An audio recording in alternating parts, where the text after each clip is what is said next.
السلام عليكم ورحمة الله وبركاته. بسم الله الرحمن الرحيم. إن الحمد لله تعالى نحمده ونستعين به ونستغفره ونعوذ بالله من شرور أنفسنا ومن سيئات أعمالنا. من يهده الله فلا مضل له ومن يضلل فلا هادي له، وأشهد أن لا إله إلا الله وحده لا شريك له، وأشهد أن محمدا عبده ورسوله صلى الله عليه وسلم. اليوم إن شاء الله بناخد الاستعاذة والبسملة في كتاب الله عز وجل. يقول الإمام الشاطبي رحمه الله تعالى عليه: إذا ما أردت الدهر تقرأ فاستعذ جهارا من الشيطان بالله مسجلا. تعالوا نعرف مع بعض الاستعاذة. الاستعاذة هو طلب التحصن والالتجاء إلى الله عز وجل للتحصن من الشيطان الرجيم.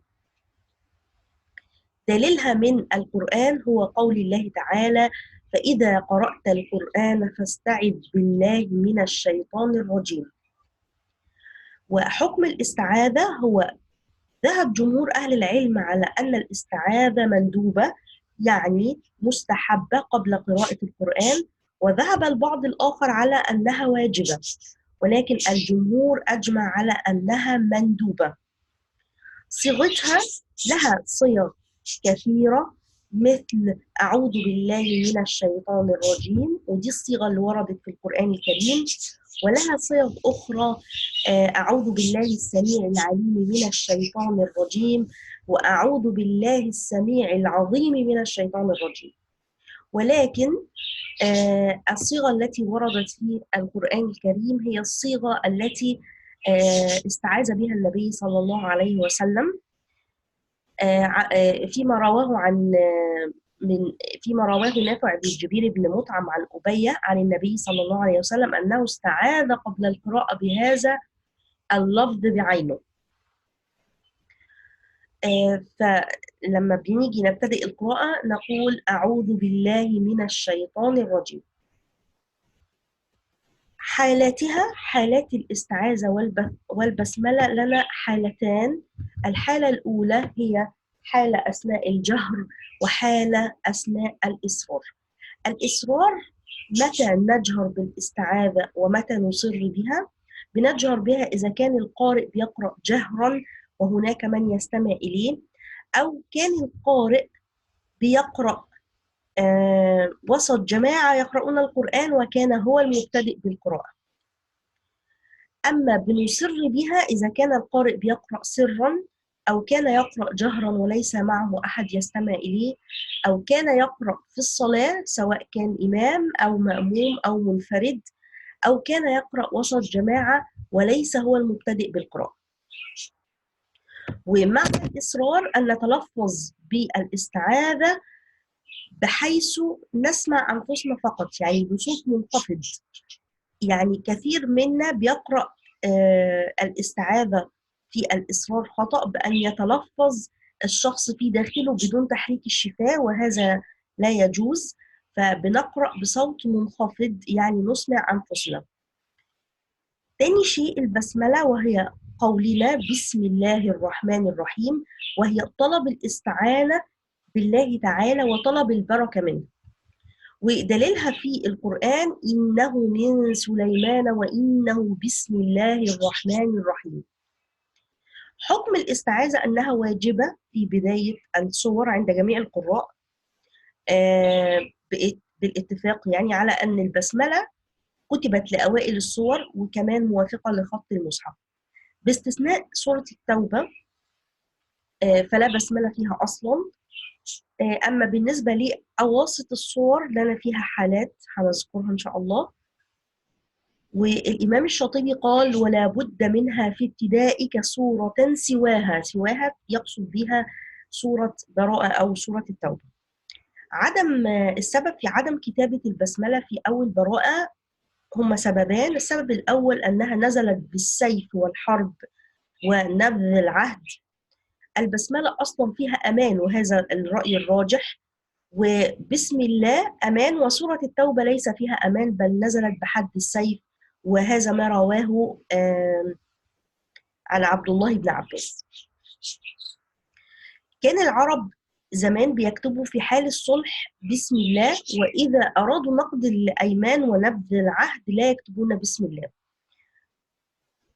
وقولها أنها نزلت بحد السيف، وسموا الآية من سورة التوبة الآية 29 بأنها بآية السيف: قاتلوا الذين لا يؤمنون بالله ولا باليوم الآخر ولا يحرمون ما حرم الله ورسوله. هذه الآية هي آية السيف. القول الثاني الاحتمال أنها من سورة الأنفال، يعني تكملة لسورة الأنفال، لذلك لم يفصل بينهما بالبسملة، ولكن القول الراجح أنها نزلت بحد السيف. طيب، لما نيجي ندرس أحوال الاستعاذة والبسملة هندرسها في 3 محاور رئيسية. المحور الأول في بداية السور، الاستعاذة والبسملة في بداية السور. المحور الثاني الاستعاذة والبسملة في وسط السور، والاستعاذة والبسملة بين السورتين. فهنبدأ أول حاجة في بداية السور، وحتى لما هنيجي نبدأ في بداية السور هنقسمها. في بداية سورة التوبة لنا فيها حالات، في بداية آل عمران لنا فيها حالات، وفي بداية أي سورة ما عدا التوبة وآل عمران. ناخد أول شيء الاستعاذة والبسملة عند قراءة أي سورة ما عدا التوبة وآل عمران. لنا فيها 4 حالات، هي قطع الجميع أو بيسموه فصل الجميع، اللي هو قطع الاستعاذة والبسملة عن أوائل السورة. وثاني شيء فصل الأول ووصل الثاني بالثالث، يعني فصل الاستعاذة ووصل البسملة بأول السورة. ثالث شيء هو وصل الأول بالثاني وفصل الثالث، يعني وصل الاستعاذة بالبسملة وفصلها عن أوائل السورة. والرابع هو وصل الجميع، يعني أستعيذ وأبسمل وأبدأ بأوائل السورة مباشرة. أما بالنسبة للاستعاذة في سورة التوبة لنا فيها حالتان، يعني ليس لنا بسملة، وبالتالي إما إني أقطع الجميع أو أوصل الجميع، إما إني أستعيذ وأقرأ براءة على طول في الوصل، أو أستعيذ وأقف أو أقطع وأقرأ براءة. فلنا فيها حالتان، هو قطع الجميع ووصل الجميع. أما بالنسبة لأوجه الاستعاذة والبسملة حال القراءة من أي سورة ما عدا سورة التوبة، يجوز لي خيارين، يعني يجوز لينا في طيب خلينا ناخد الأول البدء بآل عمران قبل أن نتطرق إلى وسط السورة، عشان نبقى أنهينا بدايات السور كلها. فخلينا ناخد أوجه البدء بآل عمران. عند البدء بآل عمران في الآية الأولى فقط، يعني أعوذ بالله من الشيطان الرجيم بسم الله الرحمن الرحيم ألف لام ميم، لنا فيها مثل أي سورة أخرى 4 حالات: قطع الجميع، وصل الجميع، وصل الأول بالثاني وقطع الثالث، قطع الأول ووصل الثاني بالثالث. طيب أمال ليه اختصينا بسورة آل عمران حالات للبدء بيها؟ بنبدأ بيها عند وصل الآية الأولى بالآية الثانية بيلتقي عندي ساكنان، يعني عند وصل ألف لام ميم الله لا إله إلا هو الحي القيوم لنا فيها التقاء ساكنان. ما هما الساكنان اللذان التقيا؟ اللي هما الميم من ألف لام ميم، الميم الساكنة، واللام الأولى من لام لفظ الجلالة، اللي هما اللامان المدغمتان معا والنطق بهم بلام واحدة. اللام الساكنة الأولى هي هما دول التقاء الساكنين. وللتخلص من التقاء الساكنين لنا فيها 3 أحوال هنذكرهم للنطق بالميم الساكنة للتخلص من التقاء الساكنين. أول حاجة لنا فيها نمد الميم 6 حركات ونقطعها، ثم نقول الله لا إله إلا هو، يعني نقول أعوذ بالله من الشيطان الرجيم بسم الله الرحمن الرحيم ألف لام ميم الله لا إله إلا هو الحي القيوم. كده أنا مديتها 6 وقطعتها عن لفظ الجلالة. أو إن أنا أوصلها بلفظ الجلالة وأمد الميم 6 وساعتها هيلتقي ساكنين فهحركها بالفتح، فهقول ألف لام ميم الله لا إله إلا هو. إذا إيه اللي أنا عملته؟ قلت ميم الله، يعني مديتها 6 حركتها بالفتح ووصلتها بلفظ الجلالة. أو إني أقصرها حركتين وحركها بالفتحة أيضا وأوصلها بلفظ الجلالة، فأقول ألف لام ميم الله، ميم الله، فقط حركتين فقط وأحركها بالفتح وأوصلها بلفظ الجلالة.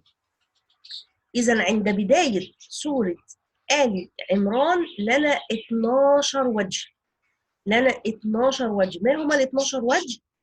ال 12 وجه هما الأربع الأوجه اللي في بداية أي سورة عادية، اللي هما الأربع وجه بتوعنا، مع 3 حالات الميم، فبضرب 3 في 4 بيتولد عندي 12 وجه عند البدء بآل عمران، عند وصل الآية الأولى بالآية الثانية من آل عمران، تمام؟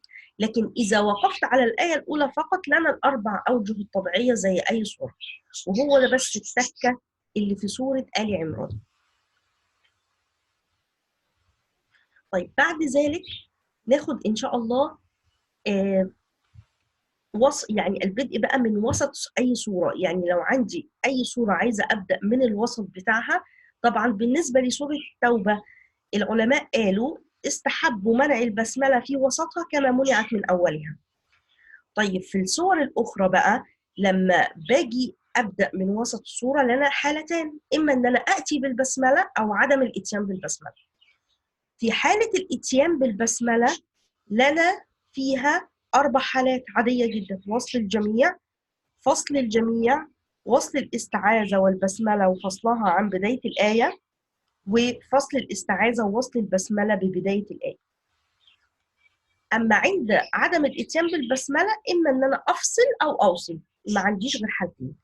إذا البدء في وسط أي سورة لنا فيها كام وجه؟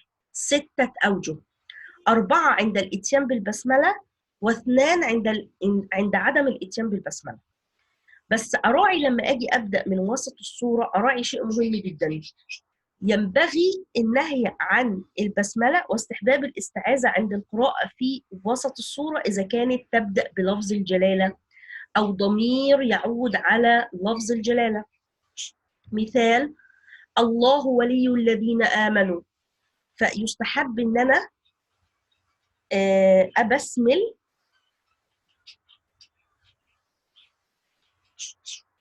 يستحب إن أنا أبسمل بلفظ الجلالة. أما إذا كان في ضمير بيعود على الشيطان زي الشيطان يعدكم الفقر أو لعنه الله، يستحب إني أمتنع عن البسملة وأستعيذ فقط من الشيطان الرجيم.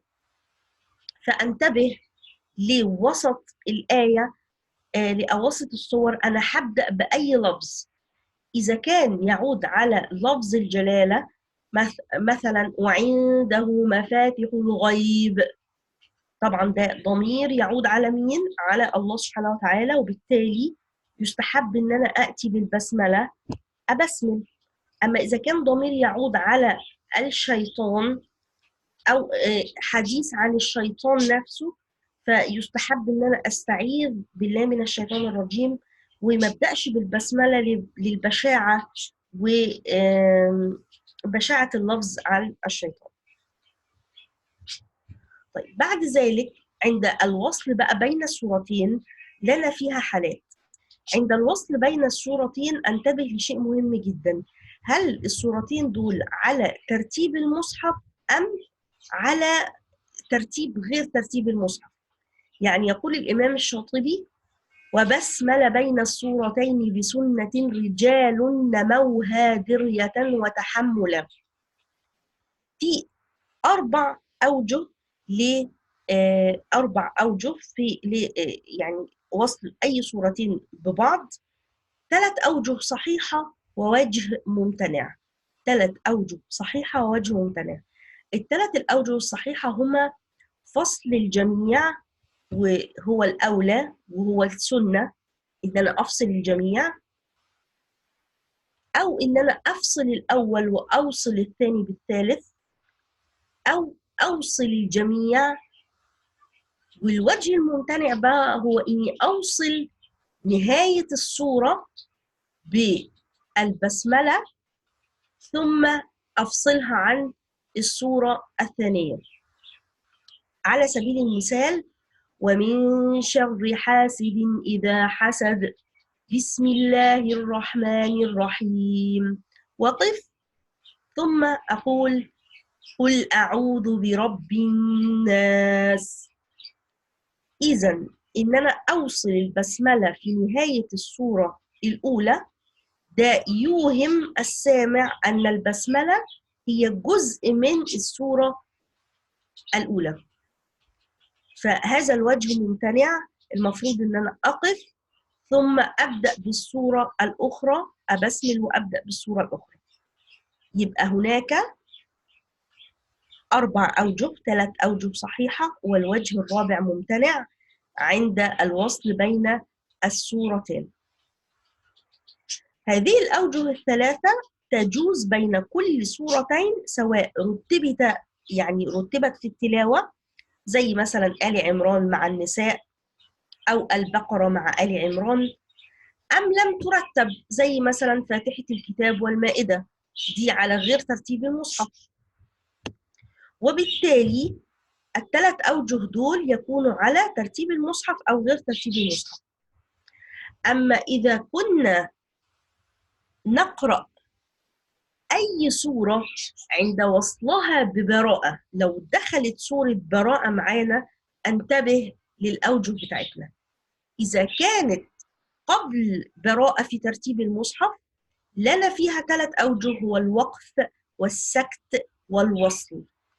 الوقف يعني وقف مع تنفس، مثلا عند وصل الأنفال ببراءة نقول إن الله بكل شيء عليم، حقف وتنفس ثم أقول براءة، تمام؟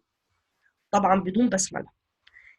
أو إني أعمل سكت، والسكت ده بيبقى سكتة لطيفة بدون تنفس، إن الله بكل شيء عليم براءة، بنفس النفس اللي أنا قرأت بيه عليم بدأت بيه براءة. السكت هو قطع الصوت زمن يسير بدون تنفس بنية استئناف القراءة.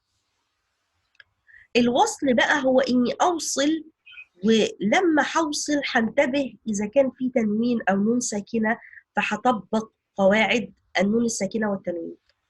مثال: إن الله بكل شيء عليم براءة، هنا بيجي عندي إقلاب، حكم الإقلاب لأن عليم منونة بالضم ووراها حرف الباء، فبنطبق حكم الإقلاب بغنة.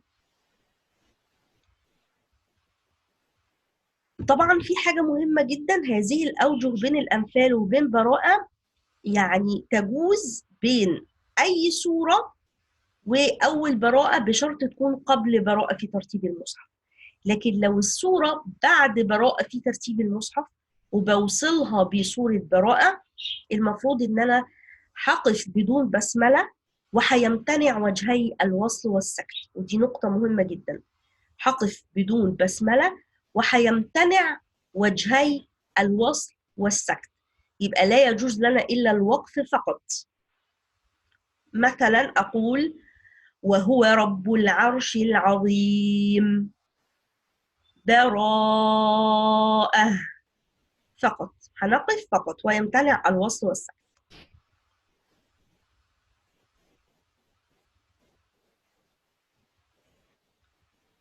طيب هناك شيء آخر، هو أوجه البسملة عند قراءة فاتحة الكتاب أو البقرة ثم آل عمران.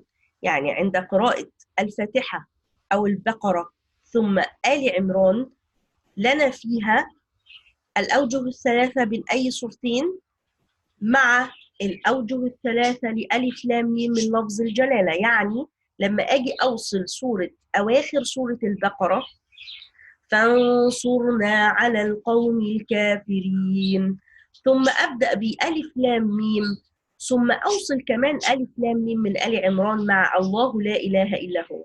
يعني أواخر البقرة مع الآية الأولى مع الآية الثانية من آل عمران. عندنا 3 أوجه صحيحة بين أي سورتين، سواء كانت على ترتيب المصحف أم لا. ولما أجي أوصل الآية الأولى بالآية الثانية من آل عمران، يعني شرحنا إن الميم لها 3 أوجه عشان أتخلص من التقاء الساكنين. إذا 3 أوجه بين السورتين مع 3 أوجه للميم تولد عندي 9 أوجه. إذا بين البقرة وآل عمران 9 أوجه في التلاوة. عند الوقف على الجميع لنا حالات ال3 بتاعت الميم. عند وصل آخر السورة ببداية السورة الأخرى ببداية الآية الأولى والثانية، يعني وصل الجميع لنا فيها أيضا 3 حالات الميم. فكل وجه من ال3 أوجه أطبق 3 حالات الميم، هيتولد عندي 9 أوجه. طيب في تنبيهات مهمة، إن إذا اعترض القارئ عارض وكان هذا العارض مثلا كلام خارجي، فيردد الاستعاذة مرة أخرى. أو اعترض القارئ عطاس أو سعال أو أمر متعلق بالقراءة، لا يعيد الاستعاذة. وبهذا نكون أنهينا الاستعاذة والبسملة. جزاكم الله كل خير على الاستماع، والسلام عليكم ورحمة الله وبركاته.